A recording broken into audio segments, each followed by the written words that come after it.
¿por qué me he equivocado tantas veces? Eso es lo que yo me he preguntado.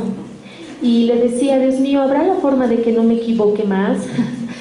Pero su palabra dice que, bueno, no hay justo. En Él somos justificados, en Cristo somos justificados. Pero ¿sabes algo importante de lo que yo veía todo este tiempo y esta semana última especialmente?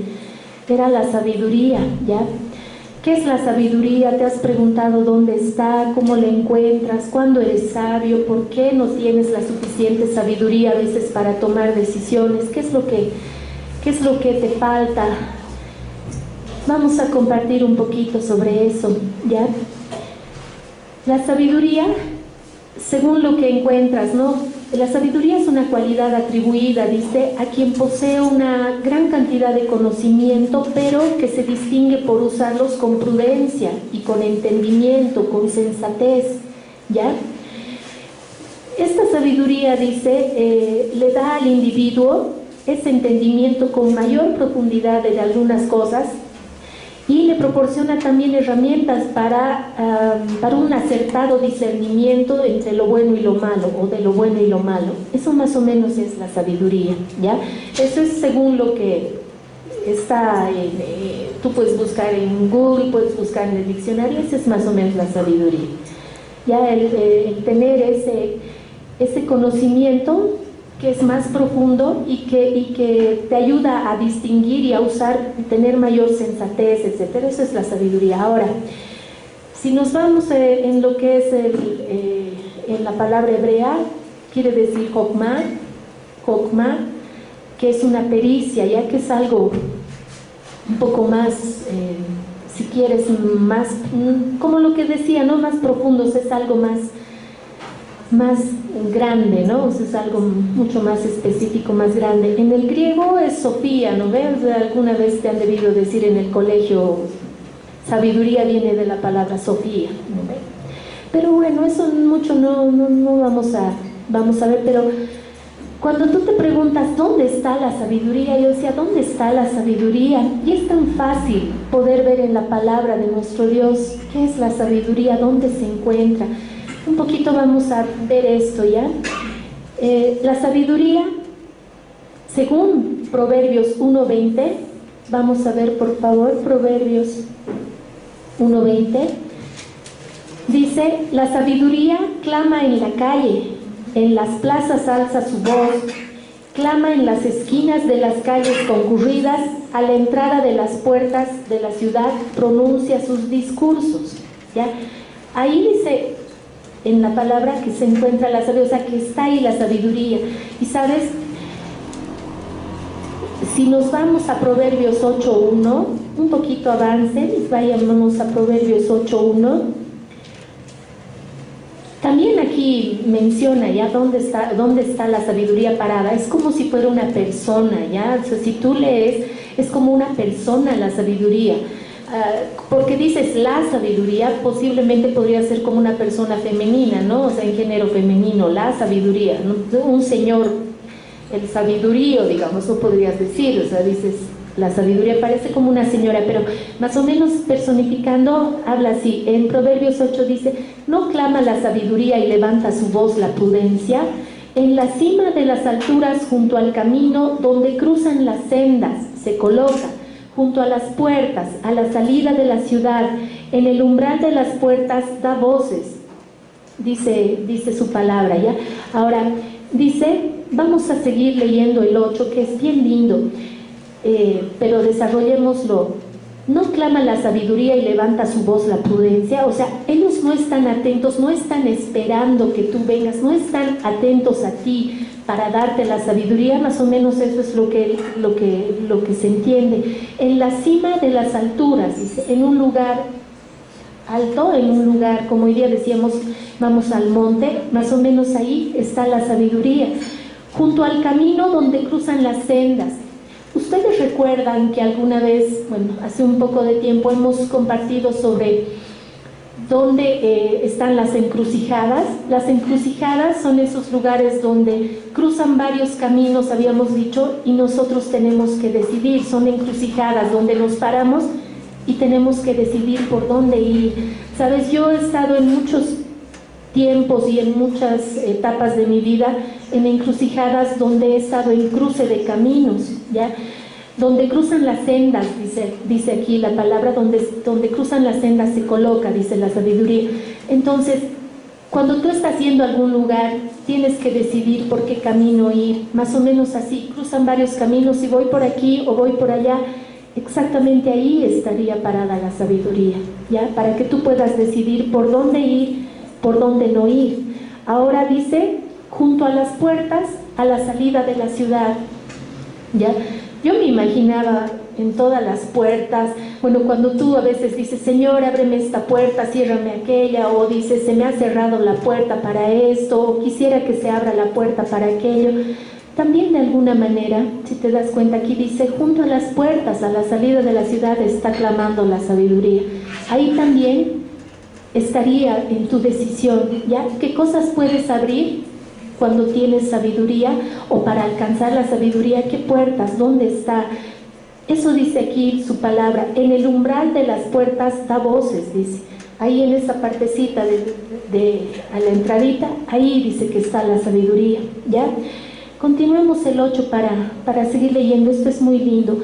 Oh hombres, a vosotros clamo, para los hijos de los hombres es mi voz. Oh simples, aprended prudencia.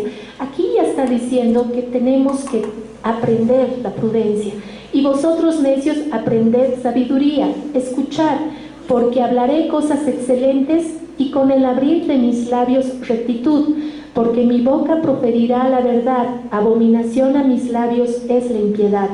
Conforme a la justicia son todas las palabras de mi boca, y no hay en ellas nada torcido ni perverso. Está hablando la sabiduría a todas las personas, por eso dice, no está clamando, está ahí en la cima de las alturas, está donde cruzan las sendas, está a las puertas. Entonces dice, conforme a la justicia son todas las palabras de mi boca, no hay en ellas nada torcido ni perverso. O sea, la sabiduría te dice, ven, búscame. Yo no tengo nada torcido. Y dice, conforme a la justicia es todo lo que ella te da, ¿ya? Todas son sinceras para el que entiende y rectas para los que han hallado conocimiento. Recibid mi instrucción y no la plata, y conocimiento antes que el oro escogido, porque mejor es la sabiduría que las joyas, y todas las cosas deseables no pueden compararse con ella. Yo, la sabiduría, habito con la prudencia, y he hallado conocimiento y discreción. El temor del Señor es aborrecer el mal.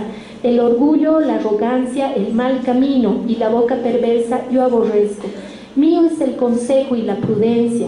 Yo soy la inteligencia. El poder es mío. Por mí reinan los reyes y los gobernantes decretan justicia.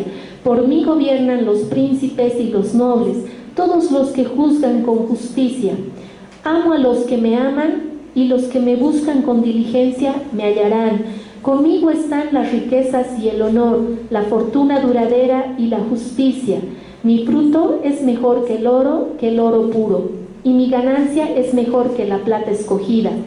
Yo ando por el camino de la justicia y por medio de las sendas del derecho para otorgar heredad a los que me aman y así llenar sus tesoros.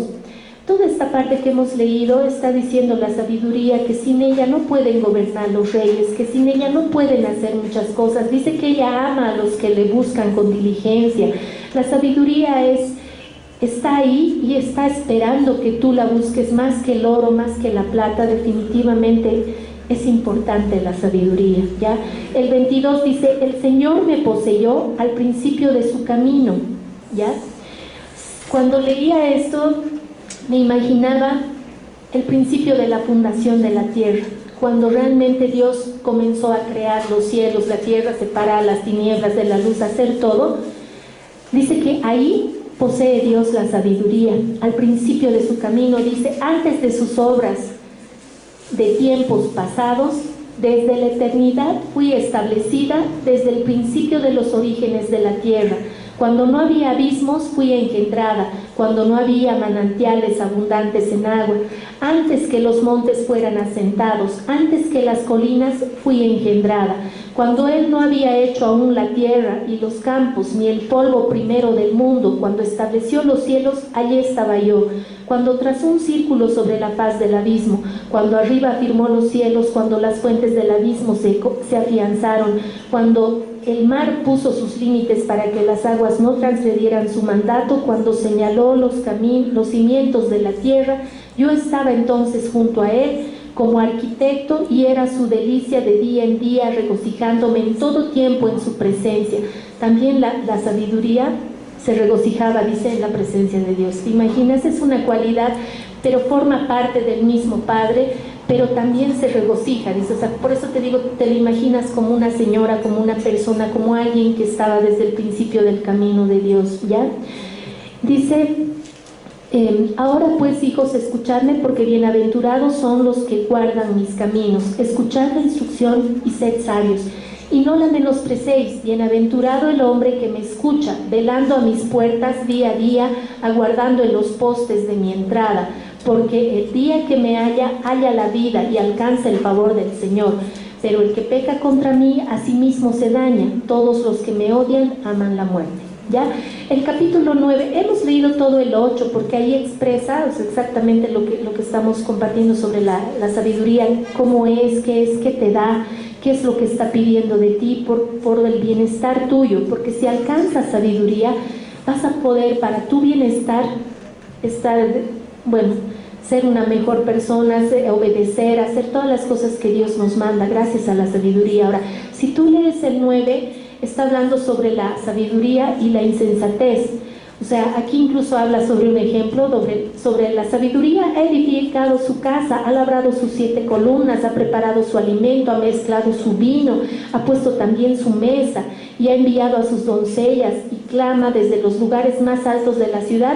El que sea simple y entre aquí, al falto de entendimiento, le dice: venid, comed de mi pan y bebed del vino que he mezclado, abandonad la necedad y viviréis y andaréis por el camino del entendimiento. O sea, continúa la sabiduría diciendo: ven, está insistiendo, ¿ya?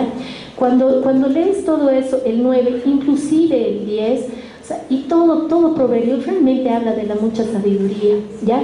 Pero esta sabiduría hermosa, ¿cómo podemos hacer? Yo decía: Dios mío, ¿en qué momento voy a ser sabia? Pues tantos errores que he cometido, me he equivocado tantas veces, ¿no? He hecho tantas cosas que han sido encrucijadas, que han sido puertas, que han estado ahí, y yo no me he asido de la sabiduría. Muchas veces decía: ¿por qué he sido tan necia, tan tonta en haber decidido una y otra cosa? ¿Y por qué no le he escuchado?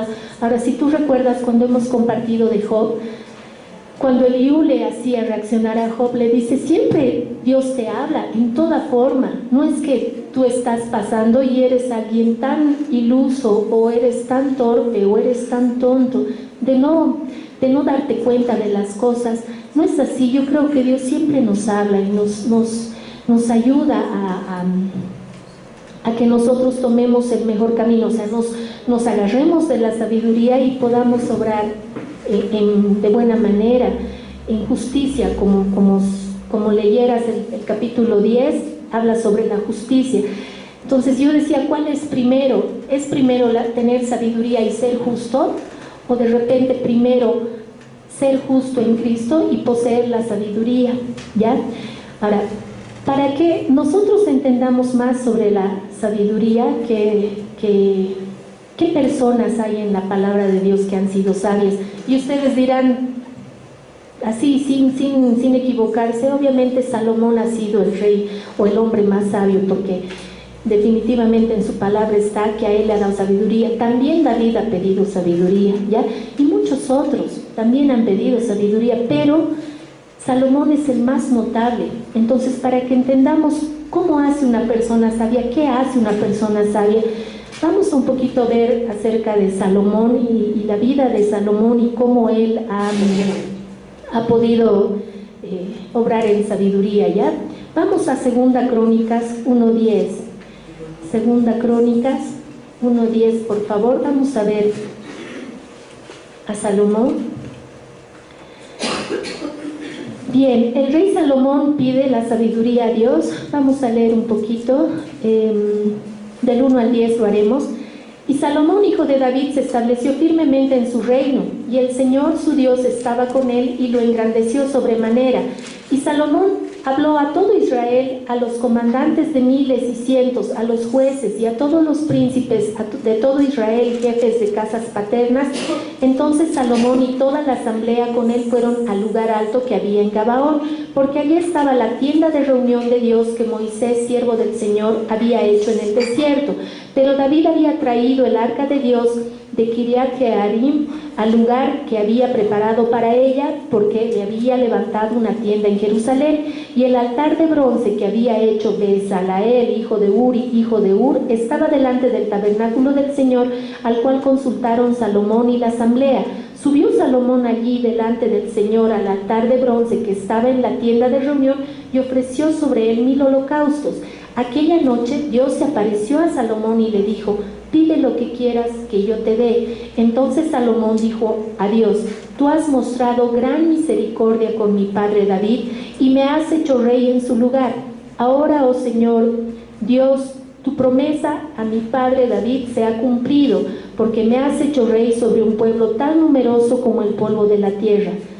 Dame ahora sabiduría y conocimiento para que pueda salir y entrar delante de este pueblo, porque ¿quién podrá juzgar a este pueblo tuyo tan grande?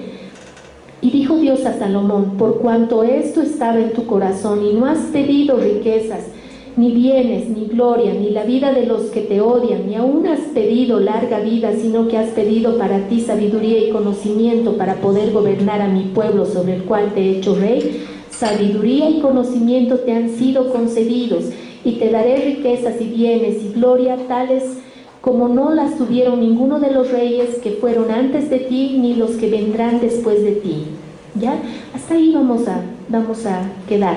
Ahora, desarrollemos esto. Salomón hace 3 cosas, ¿ya? Según esto pequeño que Dios me ayudaba, su Espíritu Santo me ayudaba a entender. Salomón hace 3 cosas, ¿ya? Aquí está hablando que David tiene el tabernáculo, o sea, tiene el arca, todo lo que estaba agarrando en su reino David, lo tiene en Gabaón, ¿ya? Era una tienda como de reunión, como la que hizo Moisés, y eso necesariamente tenía que ser llevado a la casa que Salomón iba a construir para Dios, ¿ya? Pero David manda, bueno, como ustedes saben, quiere construir él, pero no puede, así es que Dios le dice: tu hijo me va a hacer la casa. Perfecto. Cuando Salomón comienza a querer hacer esto, le pide a Dios sabiduría, que es algo muy importante. Y luego que Dios le concede la sabiduría, hace 3 cosas Salomón. Primero, decide obedecer, ¿ya? Es una decisión que él toma, dice: yo voy a obedecer, mi padre ha dicho que haga esto, yo lo voy a hacer. Decide obedecer. La segunda cosa que hace Salomón, pone en práctica o pone por obra lo que tiene que hacer y edifica, porque eso es lo que le mandan: edifica. Edificas la casa, edificas esto, edificas, lo hace. La segunda cosa es edificar. Y la tercera cosa, que lo hace ya teniendo sabiduría, busca gente sabia como él para edificar. O sea, se junta, se busca gente que pueda ser igual de sabia, porque tiene que edificar y tiene que hacerlo con un propósito específico, pero también tiene que hacerlo bien. Y si él ya tiene esa sabiduría, busca gente sabia también. No busca cualquier gente, busca la mejor, ¿ya? Esas 3 cosas hace Salomón y lo vamos a ver. Si avanzamos un poquito, Segunda Crónicas 2:7, un poco más adelante. Si lees desde el 2, dice: Salomón decidió edificar una casa al nombre del Señor y un palacio real para sí. Salomón en su sabiduría dice: decide lo que te he dicho, ¿no? Primero decide obedecer y tiene que hacer la casa, pero a la vez que hace la casa, también hace una casa para él, dice. La casa del Señor, Salomón la construye en 7 años, Su casa la construye en 13 años. Me imagino que lo hace paralelamente para que, no sé, de repente viendo esta obra, la obra del Padre, de alguna manera también tiene que hacer su casa, ¿ya? Y eso si tú lees y puedes ver, Salomón actúa. Dice, decidió edificar la casa en nombre del Señor y un palacio real para sí. ¿Ya? Y Salomón comienza a designar, ¿no? Dice, voy a designar 70,000 hombres para llevar cargas, 80,000 para hacer esto, voy a labrar la piedra, voy a hacer todo. Comienza a hacer. El 2:7 dice, ahora pues, envíame un hombre diestro para trabajar en oro, en plata, en bronce, en hierro y en material de púrpura, carmesí y violeta, y que sepa hacer grabados para trabajar con los expertos que tengo en Judá y en Jerusalén, los cuales mi padre David proveyó. ¿Qué cosa busca? Dice, paralelamente Crónicas y Reyes te hablan de lo que Salomón hizo, ¿ya? Pero aquí lo que David está haciendo es buscar gente bien preparada y pide al rey de Tiro, le dice, ¿puedes enviarme un hombre diestro para trabajar en oro, plata, bronce y piedras y todo, y hierro? Pero también pide en material de púrpura, carmesí, violeta, porque pide que sea gente que también trabaje con telas, ya, con cosas finas. ¿Se acuerdan cuando hemos compartido la otra vez sobre Dorcas o Tabita, la mujer que resucita a Pedro? Esta mujer era capísima haciendo vestidos, ¿no es verdad? Y ella tenía que hacer una obra, tenía que seguir haciendo su obra, y Dios permite, era su voluntad que ella resucite y continúa haciendo. Por eso las viudas dicen, la Tabita nos hacía estos vestidos, ¿dónde está? Y ahora, ¿quién los va a hacer? Hay gente siempre preparada, y Dios también te da sabiduría para hacer esas cosas, ¿ya? Entonces, todo eso busca Salomón, ¿ya? Y pide material, y pide tantas cosas Salomón, porque se tenía que proveer de esa gente que sabía, ¿ya? Ahora, esta gente sabia. Vamos a ir a Primera Reyes 7:13, por favor. Siempre tengo varios versículos, pero vamos a utilizar o vamos a leer los que más podamos. Primera Reyes 7:13. Primera Reyes, capítulo 7, verso 13, ¿qué dice? Ya. El 7:13, y el rey Salomón envió a buscar a Hiram de Tiro. ¿Ves? Estoy volviéndote a decir de dónde busca, pero dice, y el rey Salomón envió a buscar a Hiram de Tiro. Este era hijo de una viuda de la tribu de Neftalí, y su padre era un hombre de Tiro, artífice en bronce. Estaba lleno de sabiduría, inteligencia y pericia para hacer cualquier obra en bronce, y él vino al rey Salomón e hizo toda su obra, dice.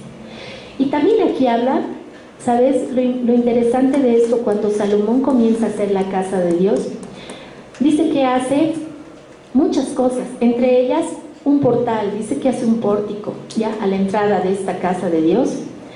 Hace un pórtico y hace 2 columnas a la entrada, ya, la columna de la derecha y la columna de la izquierda, ya. Me llama la atención porque de alguna manera, cuando él en su sabiduría hace las cosas, creo que las hace con un propósito específico y las hace como Dios le manda hacer, cumpliendo todo. Ya por eso dice que una de las cosas que hace Salomón es obedecer, edificar y busca gente sabia. Entonces dice que hace 2 columnas. Una de las columnas de la derecha la llama Jaquín, ya, que quiere decir él afirmará. Y la otra columna que hace la llama Boaz, que quiere decir en ella hay fortaleza. Entonces yo decía, Señor, por favor, si en algún momento tengo que edificar, sea a mí misma, porque yo sé que muchas veces Dios nos manda a edificarnos, porque hemos hablado acerca de que tenemos que ser vestidos nuevamente porque nos hemos desnudado para morir. Yo le decía, si me tienes que edificar o yo tengo que trabajar y edificar, por favor, que siempre considere que tú eres mi fortaleza y que tú me afirmas. Hemos hablado de la columna, hemos hablado de muchas cosas, y creo que todo tiene sentido en sí cuando estás en el camino del Padre queriendo hacer su voluntad, ¿ya? Salomón hace eso, pone esas 2 columnas y les pone nombre, ¿ya? Las identifica. porque necesita que esta puerta de ingreso a la casa de Dios tenga esos dos pilares bien importantes, ¿ya? Ahora, cuando tienes sabiduría, haces un buen trabajo. Y Moisés también hizo eso. Si en este momento nosotros recordamos un poquito lo que Moisés trabaja, también te vas a, y tú sabes porque lo hemos leído, pero lo vamos a recordar. Moisés también buscó gente excelente y con sabiduría para comenzar a hacer el tabernáculo, ¿ya? Éxodo 35-31 también lo veremos, por favor. Éxodo 35-31 al 35. ¿Qué dice? Dice: y lo ha llenado del Espíritu de Dios en sabiduría, en inteligencia, en conocimiento y en toda clase de arte para elaborar diseños, para trabajar en oro, en plata y en bronce, y en el labrado de piedras, para engaste y en el tallado de madera, y para trabajar en toda clase de obra ingeniosa. También le ha puesto en el corazón el don de enseñar tanto a él como a Oholiab, hijo de Ahisamac, de la tribu de Dan. Pues está hablando de Bezaleel, ¿ya? Y ¿sabes?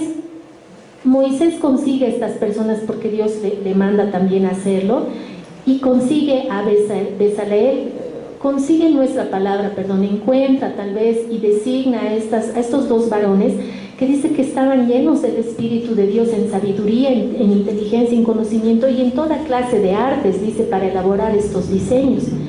Entonces, cuando ellos comienzan a hacer esta obra, si podemos seguir viendo, en el 36:10 voy a considerar leerte esto, y dice: y unió, estamos en Éxodo todavía, más adelante dice en el 36:10, y unió 5 cortinas una con otra, también las otras 5 cortinas las unió una con otra, e hizo lazos de tela azul en el borde de la cortina del extremo del primer enlace. Lo mismo hizo en el borde de la cortina del extremo del segundo enlace.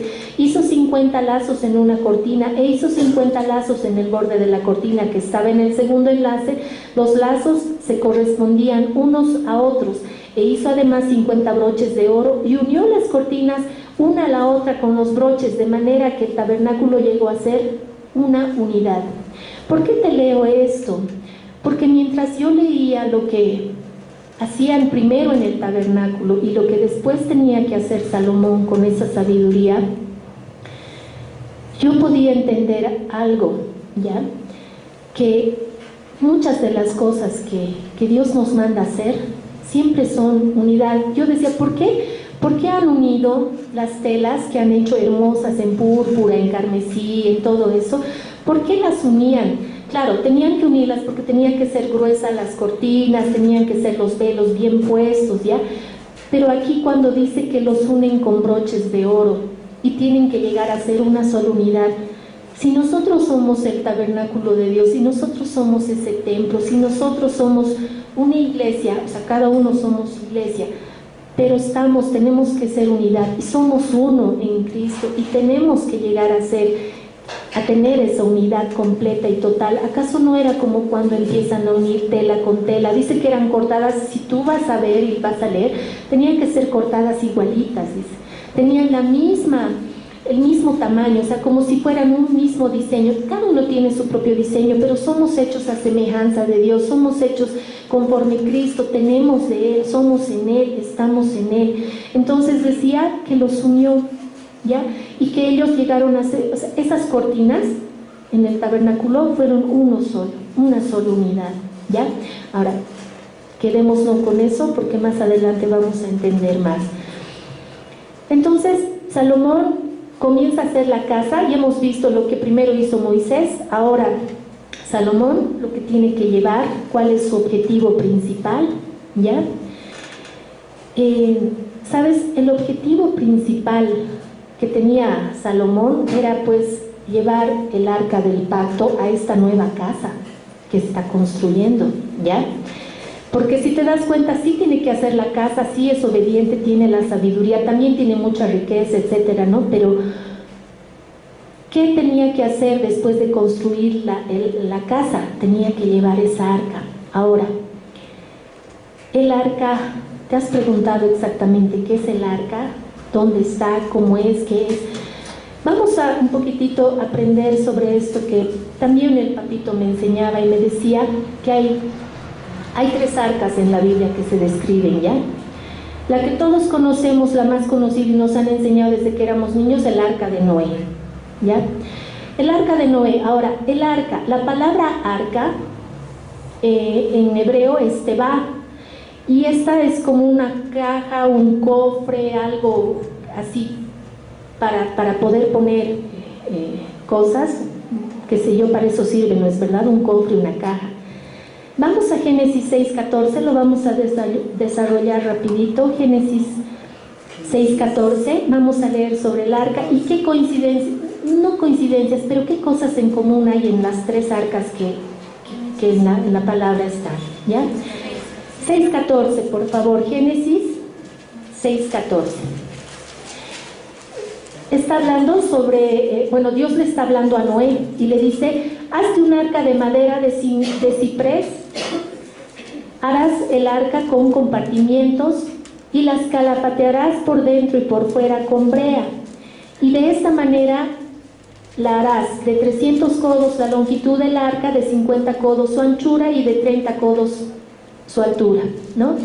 Y aquí describe más: harás una ventana en el arca y terminarás, o sea, le dicen, ¿no?, las instrucciones. Pero lo más importante, cuando Dios le dice harás un arca, Dios está mandando a alguien a hacer un arca. Y por supuesto que ese momento yo creo que Noé ha debido decir: Dios mío, dame sabiduría, porque no voy a poder hacerla así porque no la conocía, o sea, no había hecho y semejante arca, ¿no? Porque no era un arca pequeña, era un arca grande. Si tú ves las dimensiones y calculas a nuestras medidas actuales, te darás cuenta que era un arca grande y tenía que ser cubierta con brea y tenía que ser de esa madera de ciprés y tenía que ser todo así como Dios le había mandado.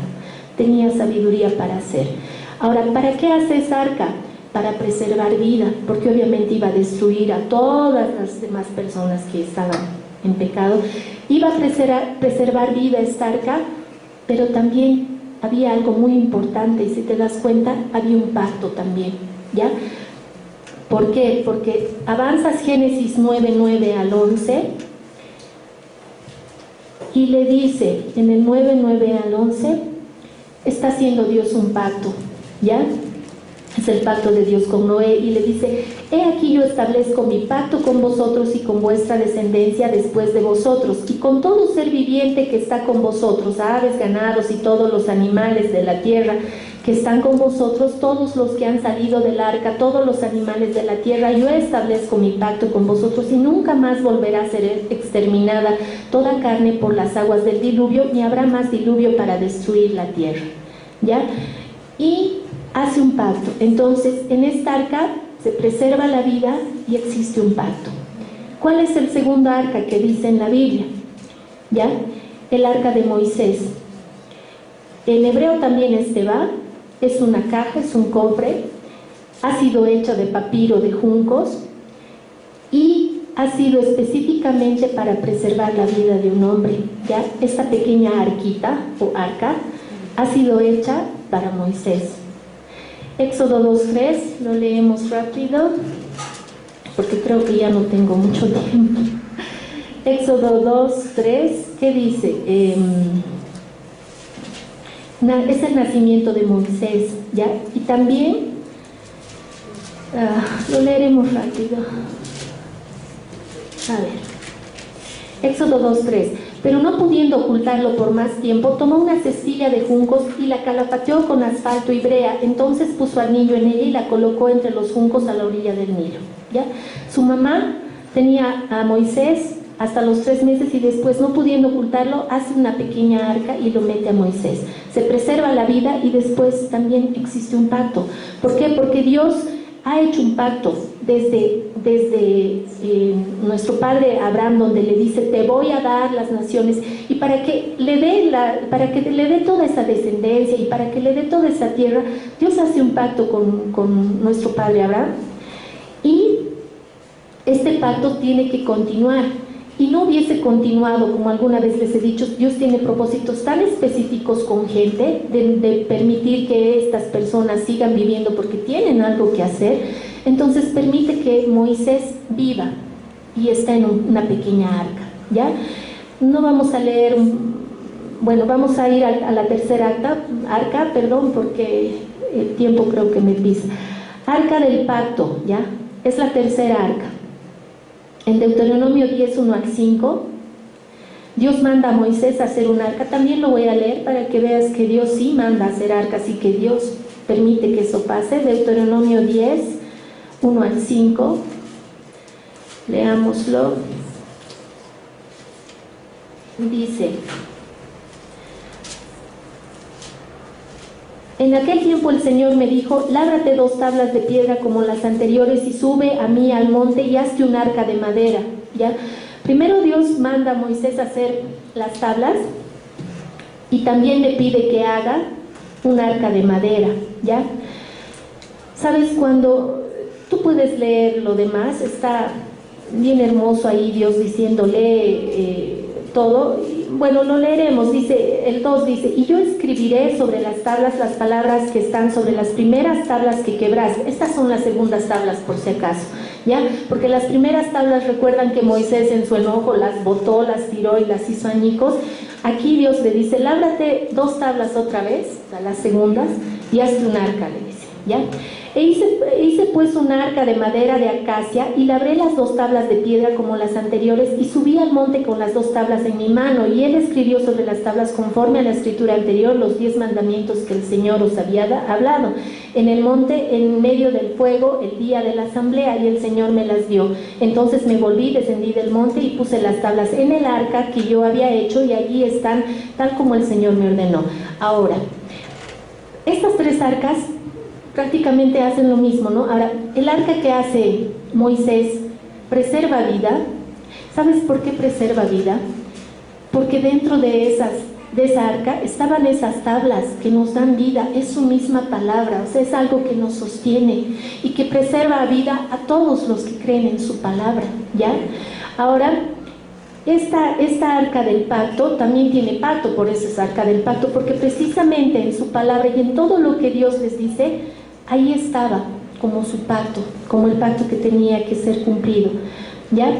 Era de madera de acacia y luego la revistieron de oro, ¿no es verdad? Por dentro y por fuera. Esa arca tenía que devolver a su lugar el rey Salomón luego de haber construido, ¿ya? ¿Sabes? Es curioso, pero cuando Moisés hace el arca, ponen ahí la vara de Aarón, también ponen el pan de, ¿cómo es? Los panes de la proposición, etcétera. Pero cuando Salomón trae el arca a la casa que yace, solamente estaban las 2 tablas, ¿ya? Por si acaso, y eran las segundas tablas. Y también, cuando decimos hay el primer Adán y hay el segundo Adán, también había habido el primer pacto y el otro pacto, el segundo pacto, y también había las primeras tablas y las segundas tablas. O sea, eso vas a averiguar, vas a leer, vas a buscar. Ahorita no tenemos mucho tiempo, pero existe, ¿ya? El arca estaba, sabemos que en el arca estaba la presencia misma de Dios, ¿ya? Ahora, yo preguntaba al papito: padre, ¿y habrá una 4ª arca? Porque aquí menciona 3 arcas. Y yo le decía, si Cristo es el sacerdote de Melquisedec que ha hecho posible que nosotros tengamos acceso a tu presencia, ¿será que nosotros somos un 4ª arca que podemos albergar esa hermosa presencia, esa gloria, eso que Dios nos da? Y en nuestro corazón estarían las tablas bien labradas de su palabra, de lo que Dios ha establecido mediante su ley, su palabra, lo que Él dice, sus promesas, etcétera. O sea, yo le decía eso, ¿ya? ¿Será que eso es así? Que yo soy un 4ª arca, que tengo que preservar vida, porque bueno, Cristo es vida, yo sé que Él está ahí, pero yo decía, es Cristo el arca, pero después decía, no, porque Jesucristo es genial, es el sacerdote, Él ha sido el sacrificio, ¿ya? Pero yo te pregunto, ¿seremos nosotros esa 4ª arca que ha sido formada por el Padre en el cielo con un propósito específico de albergarle a Él totalmente? ¿Ya? Ahora vamos a terminar todo esto viendo, bueno, hay un nuevo pacto, no me olvidaré de nada, hay un nuevo pacto a través de la sangre de Cristo. Vamos a leer 2 versículos más para terminar.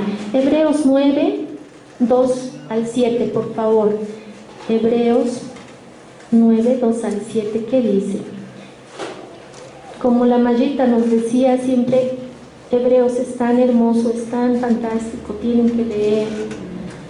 Hebreos 9, 2 al 7. Si lees desde el 8, es bien lindo, bien hermoso. El 8 es bien hermoso porque está hablando de nuestro sumo sacerdote. Por eso les decía, no creo que Cristo sea la cuartaca, porque es un sumo sacerdote hermoso y genial. Ya lo puedes leer, por favor. Ahorita vamos a leer solamente el 9, 2 al 7. Dice, porque había un tabernáculo preparado en la parte anterior, el cual está hablando de todo el tabernáculo, ¿ya? Está hablando de todo el tabernáculo. Leamos el capítulo 9, pero el verso 7. Dice, pero en el segundo solo entra el sumo sacerdote una vez al año, no sin llevar sangre, la cual ofrece por sí mismo y por los pecados del pueblo cometidos en ignorancia, queriendo el Espíritu Santo dar a entender esto, que el camino al lugar santísimo aún no había sido revelado, en tanto que el primer tabernáculo permaneciera en pie. Está hablando de un primer tabernáculo también, lo cual es un símbolo para el tiempo presente, según el cual se presentan ofrendas y sacrificios que no pueden hacer perfecto en su conciencia al que practique ese culto, puesto que tienen que ver solo con comidas y bebidas y diversas abluciones y ordenanzas para el cuerpo impuestas hasta el tiempo de reformar las cosas. Pero cuando Cristo apareció como sumo sacerdote de los bienes futuros a través de un mayor y más perfecto tabernáculo, no hecho de manos, es decir, no de esta creación, y no por medio de la sangre de machos cabríos y de becerros, sino por medio de su propia sangre, entró al lugar santísimo una vez y para siempre, habiendo obtenido redención eterna. Ya, la sangre del Cordero, ¿sabes? Esa sangre hermosa es un nuevo pacto. ¿Ya? Hebreos 13:20, termino con eso, un poquito más adelante, Hebreos 13:20 al 21. Dice, y el Dios de paz, que resucitó de entre los muertos a Jesús nuestro Señor, el gran pastor de las ovejas, mediante la sangre del pacto eterno, os haga aptos en toda obra buena para hacer su voluntad, obrando Él en nosotros, lo que es agradable delante de Él mediante Jesucristo, a quien sea la gloria por los siglos de los siglos. Amén. Termino con esto. ¿Qué dice aquí? Lo vuelvo a leer.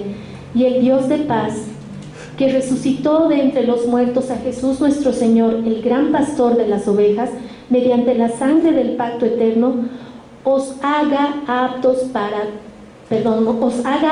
en toda obra buena para hacer su voluntad, obrando Él en nosotros. ¿Quién nos da sabiduría? Él. ¿Ya? En Cristo, en nuestro diseño, yo creo que tenemos esa sabiduría, ¿ya? Porque estamos en Cristo. Cuando no estamos en Él, obramos sin sabiduría. Y estamos ahí y la sabiduría nos está clamando, ¿ya? Y nosotros a veces tomamos malas decisiones, pero en Cristo, cuando estamos en Él, ya vestidos de Él, queriendo morir a nosotros y vivir para Él, yo creo que hacemos eso. Y en su sangre del nuevo pacto, dice que nos hace aptos para toda buena obra, ¿ya? Esto es importante recordar, que Dios nos haga aptos para toda buena obra con sabiduría, para hacer lo que tenemos que hacer, para construir, para buscar incluso a esa gente sabia, para estar en unidad. Este es un nuevo tiempo que vamos a empezar. Hagamos este nuevo tiempo así. Amén. Les amo mucho, amados, amada familia. Les amo.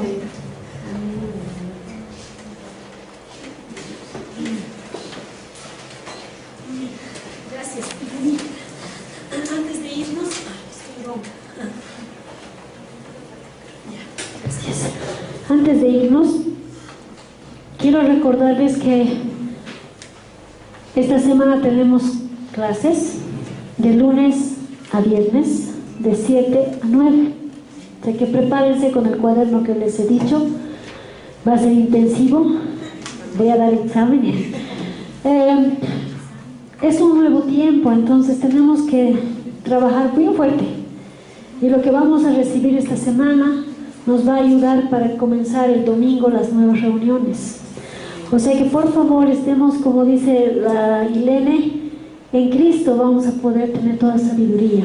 Amén. Y Él nos va a enseñar todas las cosas que tenemos que hacer, porque la creación está gritando porque los hijos de Dios se manifiesten.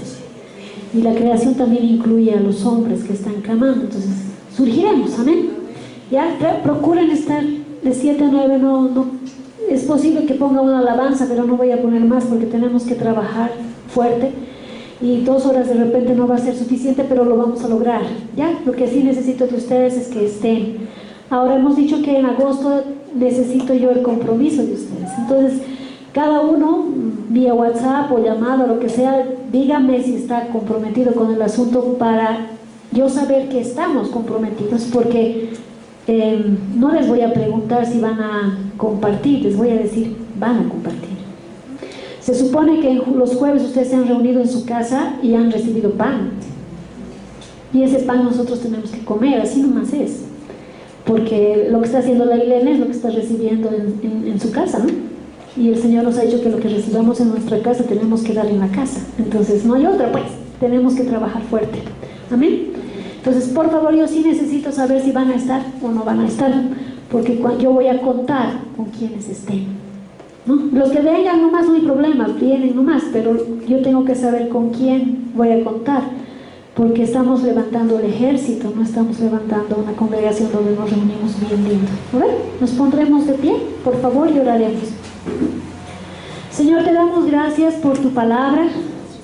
Ordena en nuestro espíritu, Señor, todo lo que nos has dicho, que nosotros recibamos, Señor, conforme a lo que tú has creado en nosotros, la vasija que somos, Señor. Padre, aquello que tú has determinado para este día sea hecho, Señor, sin afán, sino con la verdad, Señor, por delante y por detrás de nosotros. Sabemos, Señor, que es un nuevo tiempo, un tiempo de ver los milagros, Señor, extraordinarios. Es tiempo en que nosotros vamos a ejercer el gobierno que tú nos has llamado a ejercer.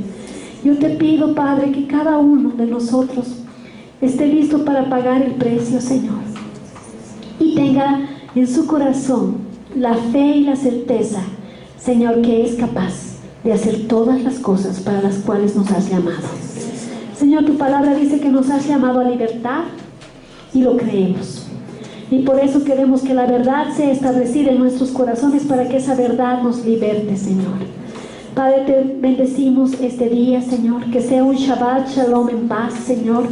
Padre, enviamos, Señor, a Wilson y a Mónica en paz. Amén. Padre, que sus caminos sean abiertos de tal forma, Señor, que miren los milagros extraordinarios que tú vas a hacer a partir de este día, Señor, ordenando su casa, Señor. Así como has venido y has ordenado la nuestra, Señor, así se haga en sus vidas, Señor.